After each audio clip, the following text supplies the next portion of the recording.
High heels dari tukang daging ke kuda perang dan jubah kerajaan hingga ke catwalk dan juga kantoran startup.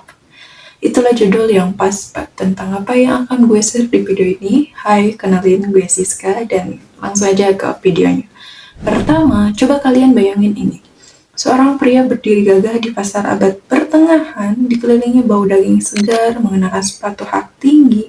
Kemudian di tempat lain, seorang prajurit berkuda dengan baju cerah menampakkan tumitnya ke Sanggurdi, yaitu tempat kaki ketika menunggang kuda.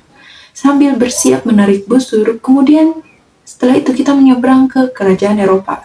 Salah satu raja yang sangat terobsesi dengan sepatu hak tinggi sampai melarang orang untuk memakai selain dirinya. Tiga tokoh yang sangat berbeda, satu jualan, satu siap berperang, dan satu kerajaan, tapi ketiganya punya satu kesamaan, yaitu memakai high heels. Ya, sepatu hak tinggi yang kini identik dengan wanita karir, selebriti, dan pesta pernikahan, dulunya adalah properti eksklusif kaum pria. Dan bukan pria biasa ya, mereka adalah tukang daging, pejuang tangguh, dan seorang pemimpin yang disebut raja. Mari kita ikuti jejak langkah sepatu ini secara harfiah. Yang pertama nih dari tukang daging, hak tinggi yang dibuat anti-slave. Legenda urban sejarah itu berkata bahwa di Eropa pada abad pertengahan itu ada banyak para pedagang daging mengenakan sepatu berhak tinggi agar kaki mereka itu tidak tenggelam di genangan darah di lantai pasar. Hak tinggi membuat mereka itu tetap bisa berdiri dengan gaya dan yang terpenting adalah tidak terpeleset ke tragedi bau amis di lantai pasar.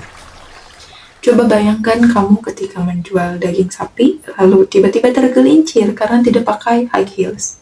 Tidak keren kan? Tapi nih, jangan bayangkan sepatu hak tinggi yang mereka gunakan adalah sepatu stiletto dengan warna merah yang berkilau. Sepatu mereka itu lebih seperti sandal kayu yang berhak tinggi, tebal, dan juga kokoh. Karena fungsinya ya sangat jelas, yaitu untuk keamanan bukan untuk penampilan. Kemudian selanjutnya yaitu kita beralih ke padang pasir. Prajurit berkuda dan hak tinggi yang stabil. Sementara itu nih, di Timur Tengah, tepatnya di Persia abad ke-10, para prajurit berkuda juga menemukan solusi keren untuk masalah berkendara pada zaman tersebut, yaitu sepatu hak tinggi. Sepatu hak tinggi membantu kaki mereka itu tetap berada di sanggurdi saat berkuda dan memanah. Dalam kata lain nih, kalau kamu punya high heels, kamu bisa perang sambil berdiri di atas kuda. Power move sekali, bukan? Kemudian, sepatu hak tinggi ini menyebar lewat jalur dagang Eropa, dan tiba-tiba para bangsawan Eropa melirik dan berpikir high heels itu keren. Kita juga mau dong. Maka dimulailah era sepatu hak tinggi dari bangsawan ke rakyat jelata sebagai simbol kekuasaan. Yaitu masuklah pada abad ke-17 di Prancis, yaitu di Istana Versailles. Raja Louis ke-17 yang tak dikenal karena tinggi badan, tapi dikenal karena gaya hidup yang ekstra, mempopulerkan sepatu berhak tinggi merah berwarna cerah. High heels ini bukan sekedar alas kaki, ia gunakan sebagai simbol status sosial. Bahkan hanya bangsawan tertentu yang diizinkan mengenakan high heels berwarna merah cerah itu. Kalau kamu bukan bangsawan tapi nekat pakai high heels berwarna merah, siap-siap diciduk kerajaan. Saat itu, high heels adalah lambang maskulinitas, kekayaan, dan juga prestis, dan tentu saja itu tidak dipakai untuk jalan kaki jauh, karena high heels itu hanya dipakai oleh orang yang cukup kaya untuk tidak perlu berjalan jauh seperti budak. Setelah kita tahu sejarah high heels yang identik dengan kaum laki-laki, mari kita masuk ke sejarah high heels yang mulai diakuisisi oleh kaum Hawa. Seperti cinta pertama yang tidak selalu bertahan sampai berabad-abad, akhirnya nih high heels juga mulai runtuh eksistensinya di kalangan kaum pria, yakni tepatnya pada abad ke-18, dunia mulai mengalami pencerahan.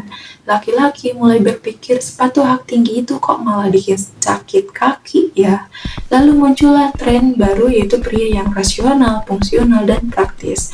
High heels pun dianggap terlalu teatrikal dan juga akhirnya ditinggalkan. Dan inilah momen besar yaitu perempuan mengambil alih high heels. Mereka memodifikasi bentuknya agar lebih ramping, lebih tinggi, dan tentu saja lebih fashionable fabulous. Maka dimulailah era baru, yaitu sepatu hak tinggi sebagai simbol feminim, seksi, dan penuh gaya. Kemudian pada era modern, yakni era Hollywood, ke pekerja kantoran, yaitu pada abad ke-20, high heels ini menjadi elemen wajib para bintang, film, penyanyi, bahkan pekerja kantoran. Dari Marilyn Monroe hingga Beyonce, dari sekretaris sampai CEO, high heels ini menjadi ikon kekuatan perempuan. Meskipun terkadang tidak nyaman, banyak yang tetap memakainya. Karena seperti cinta sejati, high heels ini kadang menyakitkan tapi tetap dipertahankan.